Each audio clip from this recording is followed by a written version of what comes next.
نقصص الدياي مكعبات، نقصص البصل شرايح طويله، وبدينا نفرم ثوم وزنجبيل بالهواء. الحين دور العيش، هذه تساوي كوبين وزياده شوي، يعني توتل 3 قلاصات من رز الوليمه. العيش راح اغسله واخليه ينقع. بعدين نقلي البصل، نشيل البصل بعد ما صار بني. حطيت شوي بابريكا وكركم بالدياي.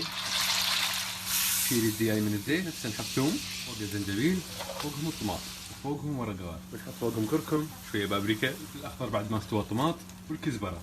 بعدين نحط روب، فوقهم الدياي اللي قليته، فوقهم جرام مسالة، نحط البصل المقلي، نتأكد من الملح اخر شيء، وبعدين نسك النار ونحط خطي. بعدين نحط العيش المشغول في جزر فوق الدياي والخضره، فوقهم طبقه عيش، فوقهم طبقه دياي، واخر شيء العيش المصبوغ فوقهم. نغطيه ونشب النار ونقصرها. بعد نص ساعه على نار هاديه نبني الطبقه الصفراء وننجم البرياني كذي جاهز. نجيب لي منه.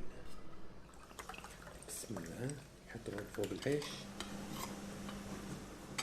الحمد لله.